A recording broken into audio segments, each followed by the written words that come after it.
Steve, Mike, drive safe on the way back. I think the weather will be good for you.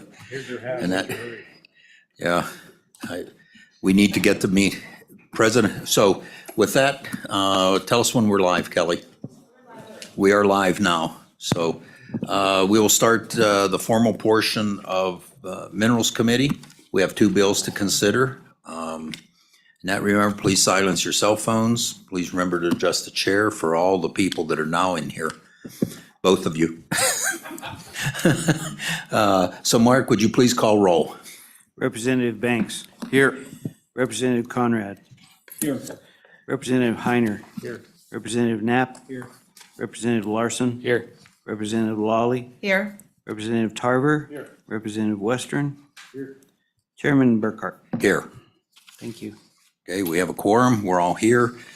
We have Senate President Driscoll to present his two bills. I hope it's been useful to put both these bills together for you. I know your time is as valuable as all of ours, if not more. So President Driscoll, please proceed. Chairman Burkhart, committee. We'll take up Senate File 176, Solid Waste Disposal Districts Consolidation first, as that was the first one assigned to us. Thank you, Mr. Chairman, committee. Thank you for the ability to be here. We probably took 15 minutes more on the last presentation. It was good. These won't take a lot of time. These are, both bills are pretty simple. Senate File 176, Solid Waste Disposal Districts Consolidation. I also have with me Commissioner Ed Wagner from Newcastle, Weston County Commissioner, that actually is who brought the bill to me, and it's one of these bills that are really a good one, brought to us to solve a problem that actually consolidates government, saves money, and makes government easier to run. So these are motherhood and apple pie bills. Solid Waste Disposal Districts Consolidation. Commissioner Wagner can tell you about it, but they had a solid waste district in the town of Osage that they'd put together many years ago to do it. They had a power plant and a big oil company there, and they'd done this to take care of their waste. And through the years, the power plant's closed down and the oil company's gone. And the board walked in one day to the commissioners, the way I understand it, and threw their keys on the table and said, "We're done. You guys now own the solid waste district." In the meantime, and I'd helped work on this for a number of years with Weston County, they closed their landfill and they're in the process of opening a new one and setting transfer stations. And in order to finance that, they formed a much larger solid waste district that, I think is pretty trend setting for the state. The ranchers and the local community all got together and said, we want to keep our county clean and good. And so they taxed themselves to do it. But in the middle of that's a old district that was there, and what do you do with it? And the process to go through to do that is pretty onerous in these special districts. You've got to go back to votes and advertising, all kinds of things. And what they've proposed in this bill is the ability to consolidate one or more districts back in.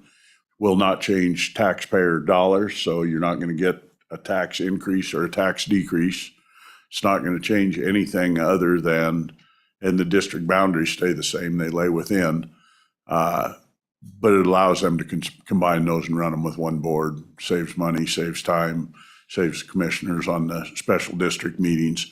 So as we go through the bill, that's just exactly what it does. So you go to page 1 at the bottom, 2 or more solid waste disposal district consolidate into one district. Subsection B of this section shall apply to consolidation 2 or more districts.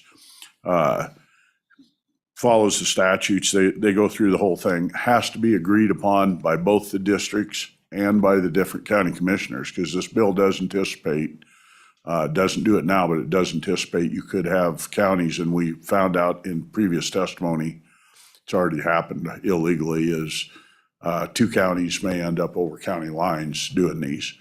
They also do not have to be contiguous. So you may have 2 solid waste districts that lay apart from each other that combine to run transfer stations and run them together. So what this really does is just allows you to consolidate, save a bunch of money for the government. It's got to be done with everybody in agreement. If someone's disagreeing, it doesn't work. So as you go through, that's just all this does is says they don't have to go to a vote. They don't have to go through the deal. The meat of the bill is on page 4 and 5. If you look at the solid waste districts consolidated under may be composed to any 2 or more counties. Pull through it, don't have to do the votes. And then the big part of it says, last one is how you decommission one of the districts if you have to. And as we all know, these districts do.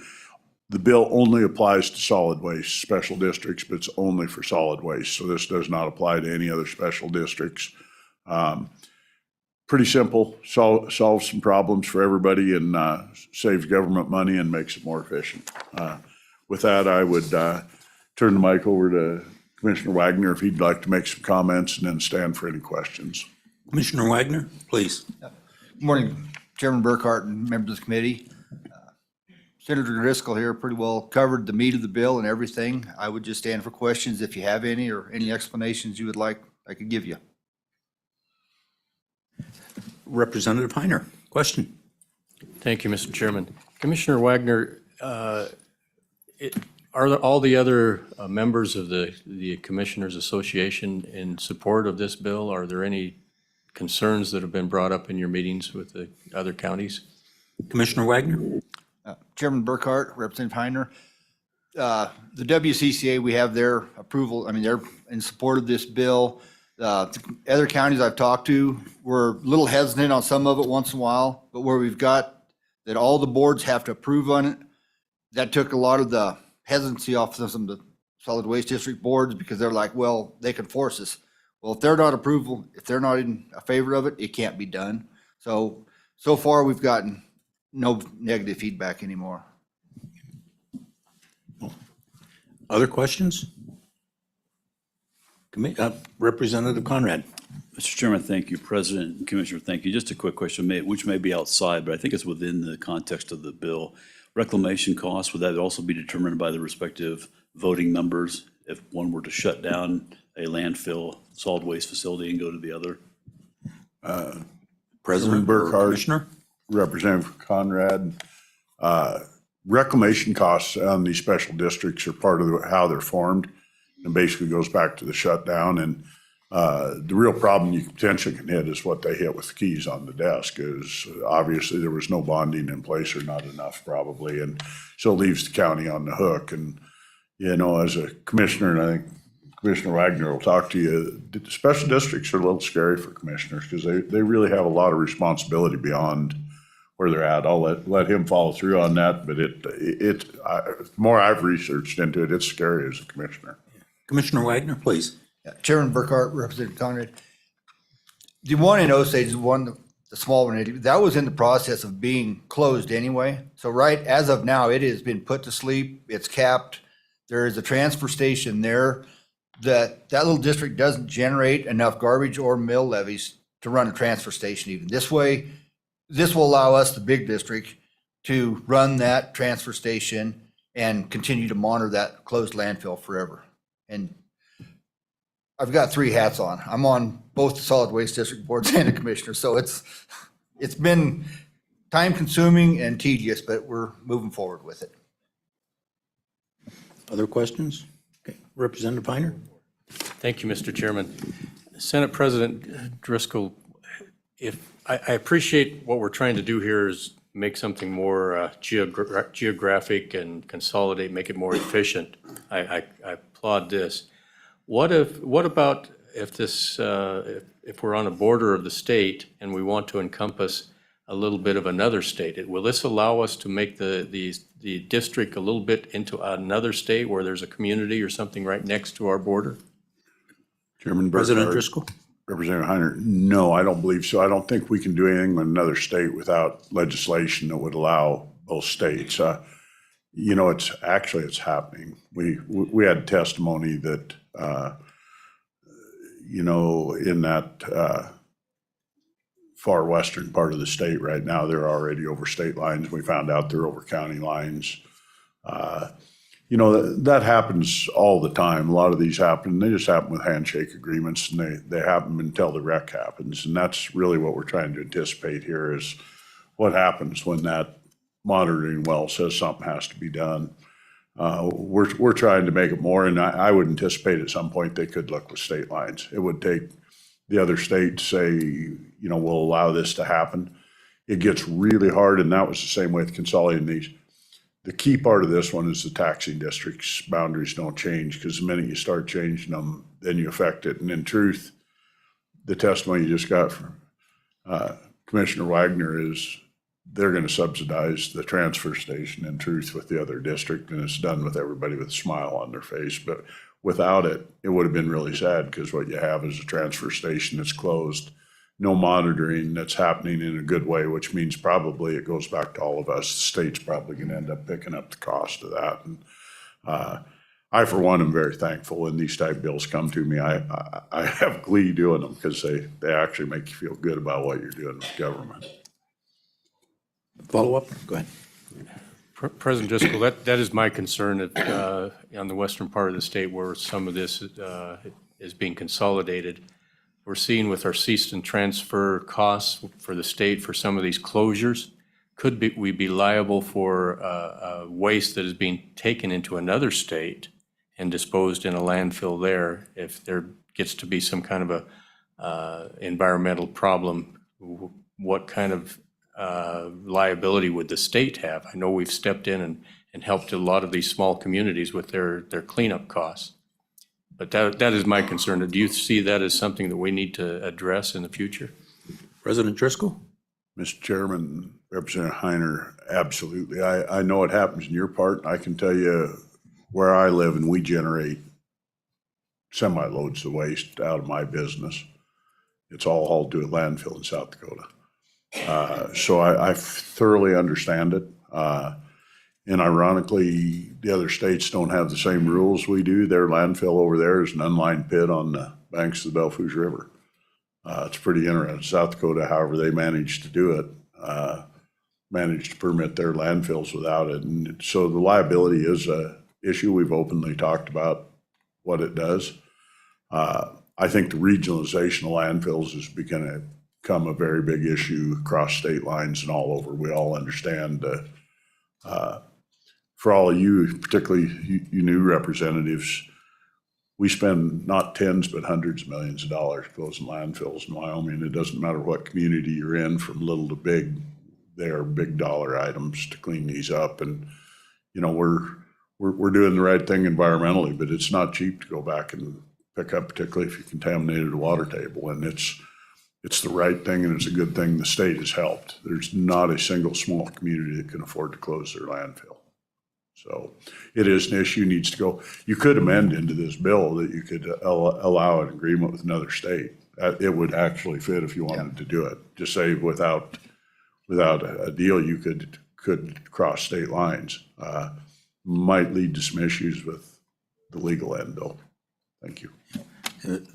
President Driscoll, I think that's a good idea, but I think we'd like to keep the bill straightforward and simple. We'd be looking at interstate compacts and that sort of thing, and they get complicated. Mr. Chairman, it'd probably be good for an interim on the whole landfill issue again. We haven't brought this up for a number of years, but it's big issues when you start getting runs $30, $40 ton difference between places, and that's why they go across state. Garbage is, I can tell you for us, it's almost double-digit thousands a month in the summertime. Other questions? Any other questions? Okay, hang with us. I will open this for public comment. Do any of the three of you want to speak on this bill? No, okay. Fire back there. Yeah, unless somebody's hiding that I don't see. Okay. No, I will close public comment. Committee? Move the bill. Moved by Lawley, seconded by Knapp. Okay, discussion on the bill? Okay, go through the bill, page 1, page 2 and 3, page 4 and 5. And that's a pretty straightforward, direct bill. Question being called by Larson. Mark, would you please call the roll? We are voting on Senate File 176, Solid Waste Disposal Districts Consolidation. Representative Banks. Aye. Representative Conrad. Aye. Representative Heiner. Aye. Representative Knapp. Aye. Representative Larson, Aye. Representative Lawley, Aye. Representative Tarver. Representative Western. Chairman Bearcart. Aye. 9 ayes, 0 noes, bill passes. Okay, we have passed Senate File 176, Solid Waste Disposal Districts Consolidation. President Driscoll, do you have someone on the House side to carry this for you? Nyman's on it, I'll check with him, but Okay, about anybody can, once you've heard it, but it might be better if, get one of you even, because the okay. explanations. Does anyone on the committee want to volunteer for Representative this one? Tarver, you want to pack a bill? I would Okay, thank you. absolutely love it. It'd be a Thank good you, one. Representative. It does help to hear the explanation on it because it really was a homegrown bill. It's a good one. Okay, so Senate President Driscoll, I'll let you and Representative Tarver work out the details and logistics on him running the bill on the floor, okay? So the next bill for our consideration is Senate File 122, Non-Resident Workers Vehicle Registration Extension. And again, President Driscoll, your bill, take it away. Mr. Chairman, thank you. Committee, I bring you Senate File 122, Non-Resident Workers Vehicle Registration Extension. Once again, another bill that's not my idea and I'm carrying for someone else. This is my niece's bill. This came out of Girls State. Past Girls State, she came and paged over in the Senate and she did all the lifting on this bill.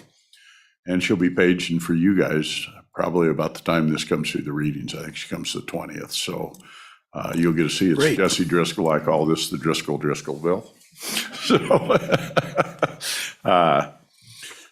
she, her father and mother were involved with us. And so we're involved in tourism business, and they had an issue came up in the local community was when part of the workers wasn't out of my business this year, got ready to leave under Wyoming law. And I think most of you probably know that if you're working inside the state, you're supposed to relicense your vehicle immediately when you're working there. So the work industry has changed drastically over the last 25 years.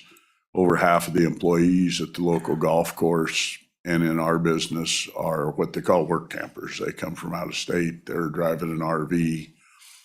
Sometimes the RV's a $500,000 RV.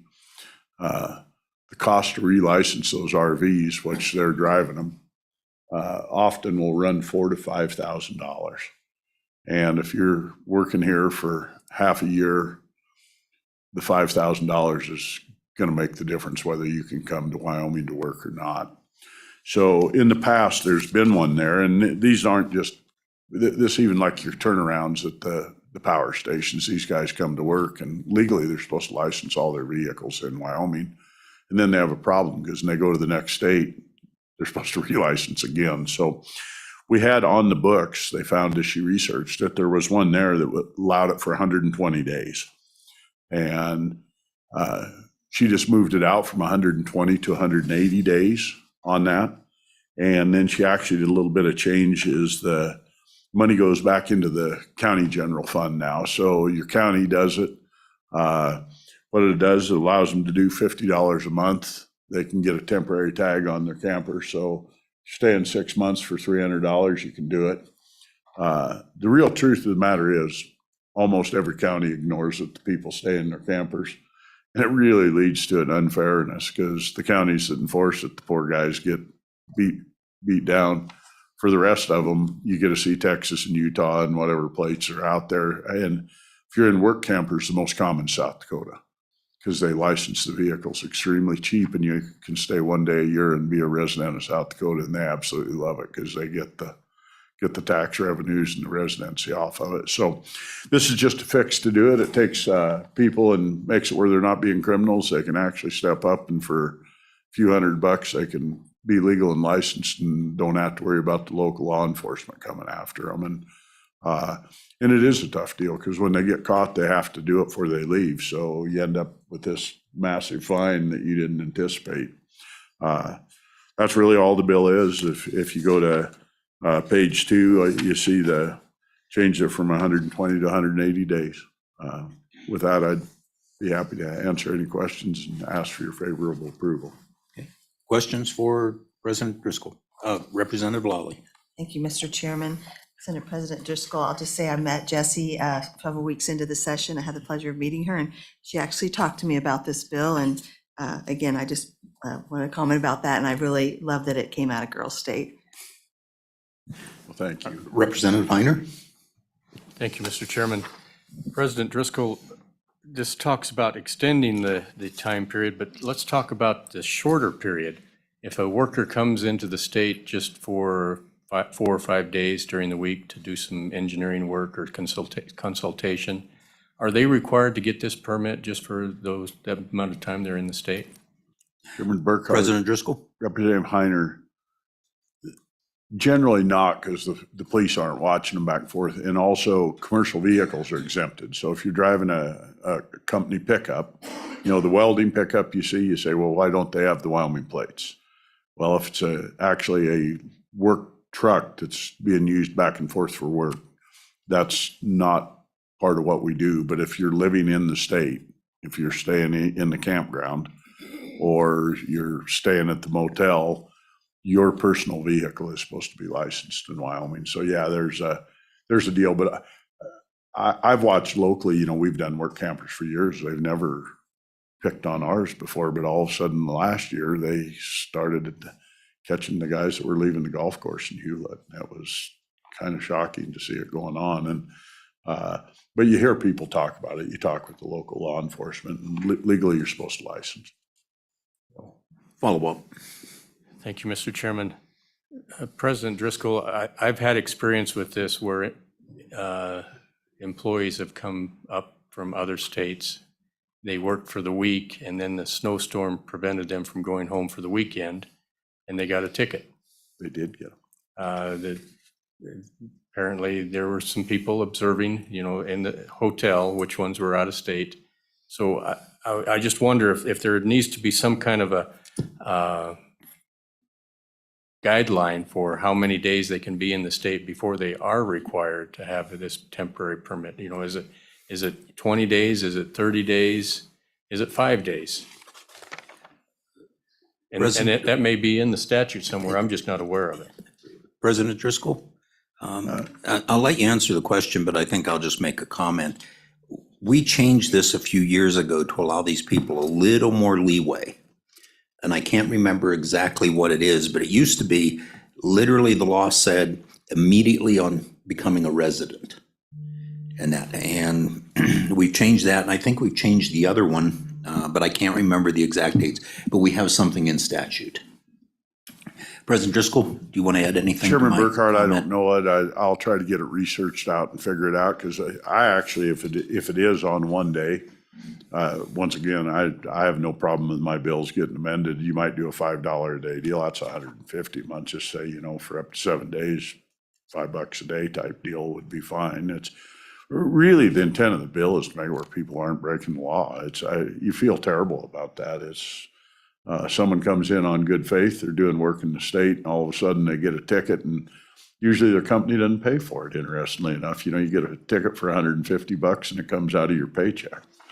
So, and I will tell you one last deal, Mr. Chairman, is this is my second school bill. These are the funnest bills you get to do. We did the state shrub a number of years ago, and these are fun bills. I would guess you're going to see on the bill signing, you'll get to see a big chunk of Hewlett High School show up in Cheyenne. So any other questions for Senate President Driscoll? So, and Senate President, you are correct. These are fun. I hope the kids in Hewlett watch when these come up on the floor. I hope they're watching now, and if they are, hope you appreciate the way the process works. So, any other questions? Mr. Chairman, I can tell you, so they did an assembly on when Jesse presented the Senate side, and they actually, the whole school watched it. So. All right, great. Pretty proud of them. It's fun. Yes. So, okay, just hang with us. With that, I'll open public testimony. We do have someone from the public. Amazing. Come on up, Mr. Brown.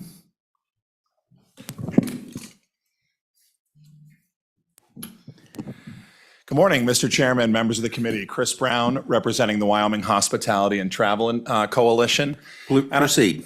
Thank you. And I will say it is a pleasure to be testifying to you on a bill classified as apple pie and fun.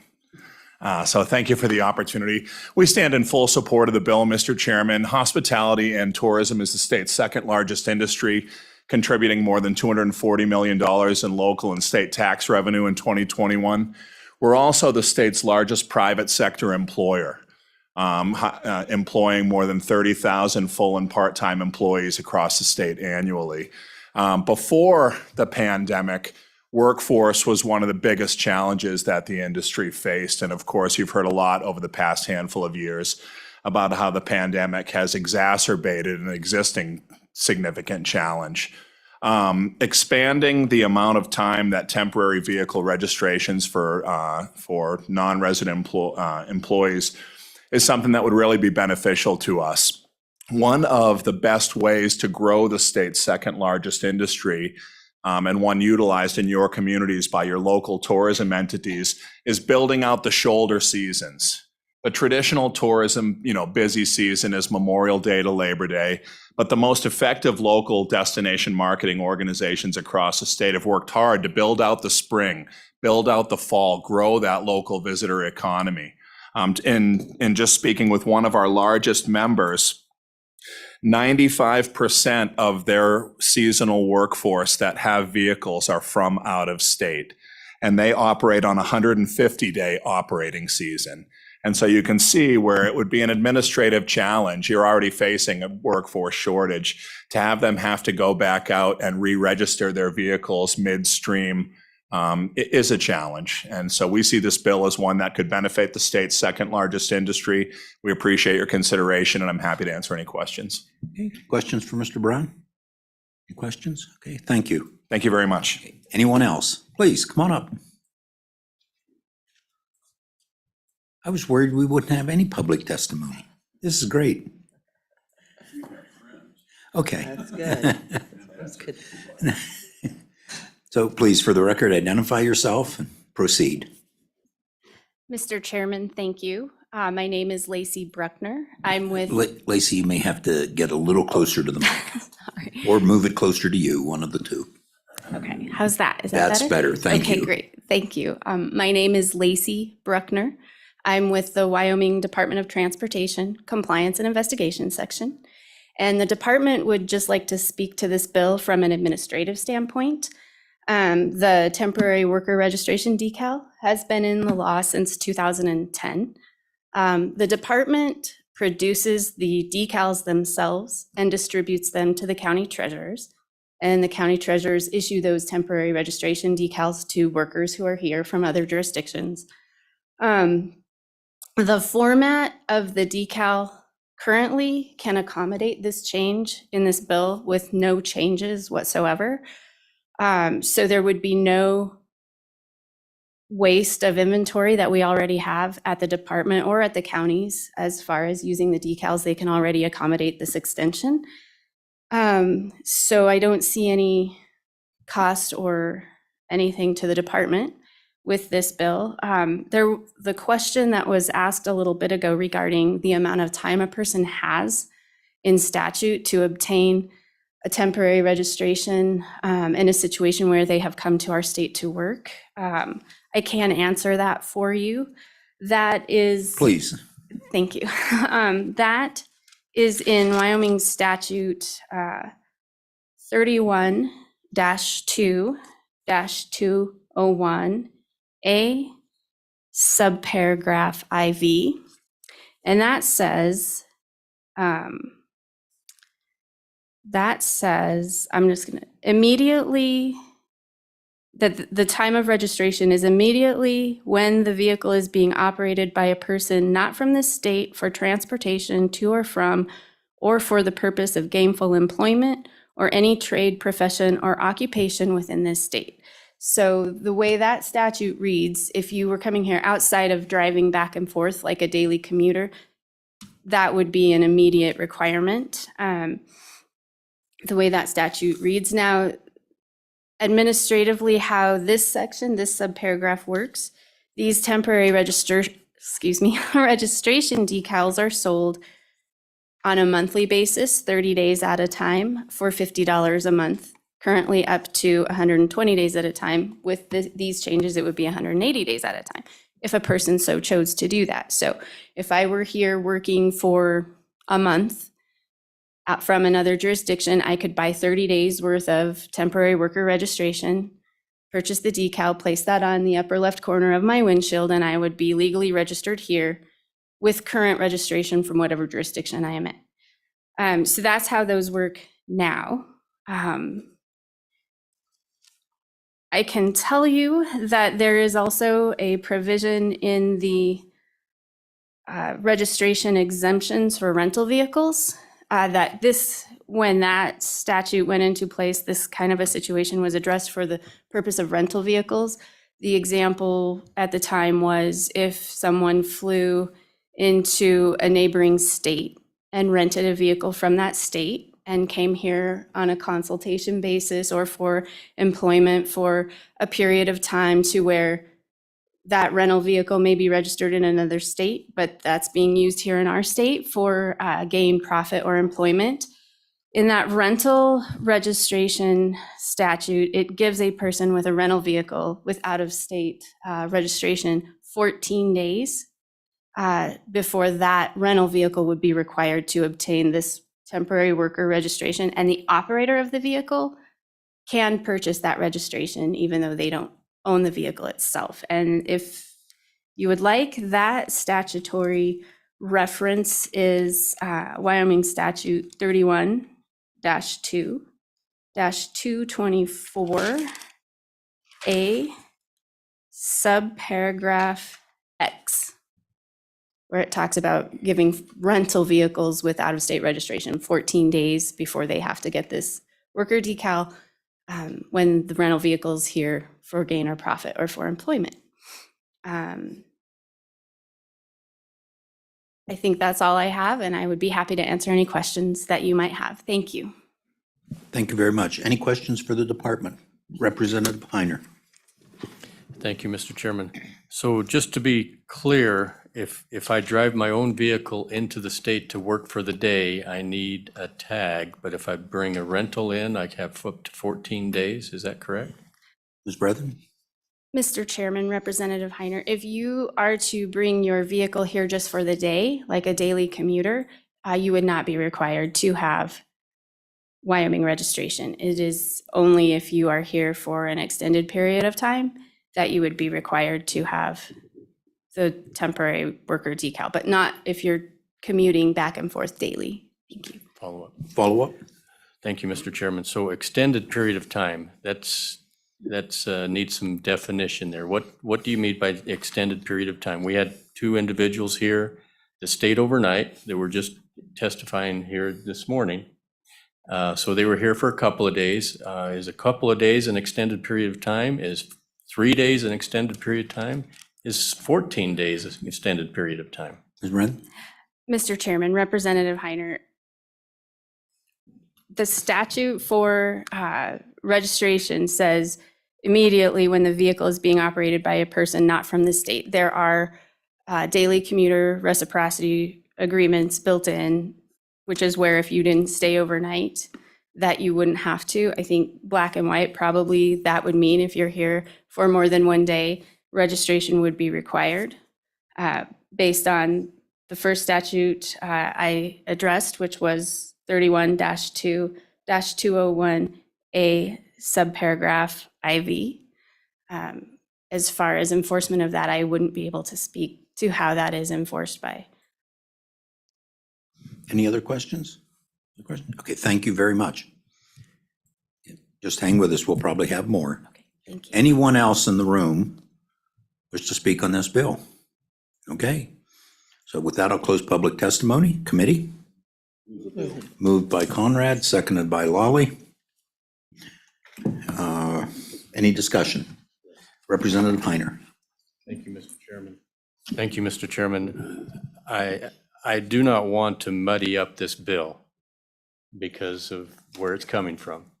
But I think there is some opportunities to work on the other end of this spectrum for individuals that are coming in for a short period of time. If we're allowing someone in a rental to come in for 14 days it should be equal for someone else, or there should be comparative parity there. But I'm not in favor of doing that with this bill, because this is something that a young lady has worked hard on, and I think it would be not proper to muddy it up at this point. Okay, thank you. And I think Representative Conrad was next. Thank you, Mr. Chairman. I'd like to reinforce what Representative Heiner has said, rather specifically the concern that as we bring in workers, professionals into the local industry, specifically in the soda ash mine that come from out of state, there should be some allowance to allow those folks to work until they've got a permanent housing, et cetera, so forth. The immediate portion concerns me, but I'm in the same context and enlightenment as Representative Heiner is, and look forward to working with him. Representative Lawley. Again, I agree and I understand and I appreciate the not kind of mudding up this bill. There's really some ways, if you look at the exemption she's referring to in the green books, to talk in terms of this idea of here, it talks about gain or profits and things like that. So there's some ways to do it that are not really even very difficult to address it at some point, but and again, I think there's a different statute actually that covers people that are coming in to change residence. There's a period of time when you're coming, as you referred to, Representative Conrad, that's under a different section. And there is a grace period. And again, you could help us with what that is. I think it might be 30 days. So let's stay on this bill. I think we all know that we maybe need to look at this, but I'd like to stay on this bill as it exists. If that, Representative Knapp. Mr. Chairman, thank you. I just speak in favor of the bill. There are many employers that have people coming in from out of state, and the state being one of them in a lot of our agencies. And we've heard testimony after testimony about how many vacancies there are, whether it's in WIDOT or whether it's in Highway Patrol. So I think this is a favorable bill and would speak in favor of it. Thanks. Other comments? Okay, committee? Question being called by Representative Lawley. Mark, would you please call roll? We're voting on Senate File 122, non-resident worker vehicle registration extension. Representative Banks. Aye. Representative Conrad. Aye. Representative Heiner. Aye. Representative Knapp. Aye. Representative Larson. Aye. Representative Lawley. Aye. Representative Tarver. Representative Western. Chairman Burkhart. Aye. 9 aye, no, 0, do pass. Okay, Senate File 122, non-resident worker vehicle registration extension has passed the committee. President Driscoll, do you have someone to carry this on the House side?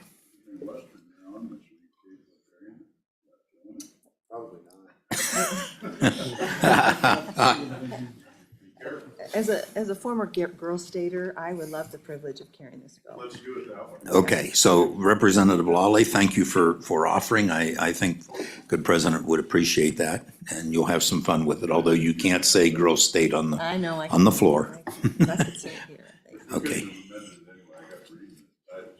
Yeah. yes, Yes, yes. yes. Okay, thank you, President, and thank you for your patience with the first part of the meeting. Thank you. So Kelly, would, It is fantastic. okay, would you make a note to Chairman Brown on transportation to look at the issue of, how we license or permit workers' vehicles and all of that as part of their interim? I know you're keeping track of those things. Thank you. Okay, committee, anything else? Okay, with that, we are adjourned. Commissioner Wagner, thank you for being here. Hope this helps you.